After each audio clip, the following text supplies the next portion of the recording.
what's helpful to know about type 6s in our Enneagram shorts? Well, first of all, to understand that for 6s, it's about safety and security.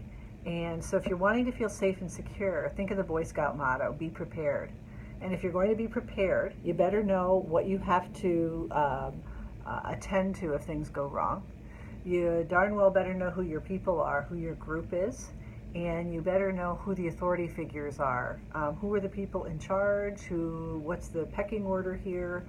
And for 6s, there's going to be a lot of attention to structure, to who has the power, who doesn't have the power. So how does this play out? Well, 6s can be really vigilant. They're scanning, they're skeptical, they're looking for what's not being said. What are the inferences here? Because if I need to be able to trust you, if I'm going to want to trust you, I need to know where you're at. And 6s can have a real radar if somebody is being disingenuous in some way. They tend to be also very warm, witty, insightful, and very thoughtful. So there can be kind of a paradoxical quality to 6s. On one hand, they can seem really warm, and on another hand, they're kind of testing you out a little bit. And the warmth isn't about, do you like me?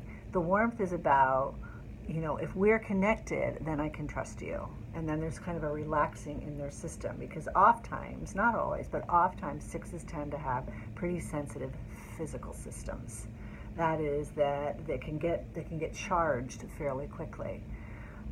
So what's helpful for you to know about a 6 if you're working with a 6, and for 6s for you to know about yourselves? Well, they're driven by the need for safety and security.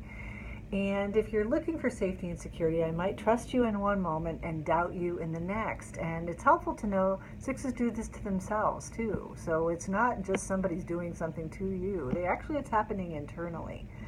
They can be quite insightful about people, but they tend to project their own thoughts and feelings onto other people. And project is where you attribute something that's happening inside of you, attribute it to somebody else.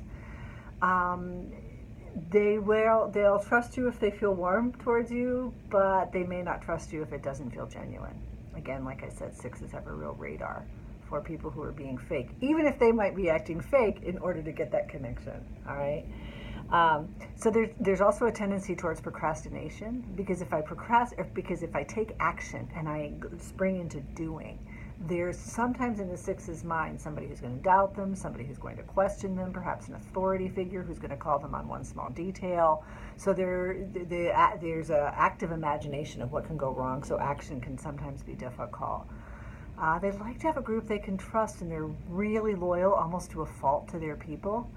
And if you're in with your people, you know who your people are, but you also know who's outside the group. So 6s can tend to create in-groups and out-groups. And within this, there is obviously an ambivalence towards authority. They may really trust the authority, get behind the authority, comply with the authority, particularly if they're a more phobic 6. That means when they become doubting and vigilant, they tend to get behind an authority and comply.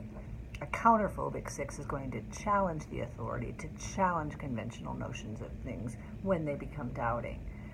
So how are they going to communicate with you? Well, they'll probably be contrarian in some way, or compliant, but with that doubting mind. So can you see it's a complex type. In one moment there's a challenging of you, and in the next moment there's a going along with. Sometimes they're externally contrarian, and sometimes the contrary nature of them is inside of them. It's internal. A lot of 6s will tell me, well, I thought it inside, but I may not say it out loud because something dangerous might happen if I name what I'm really thinking.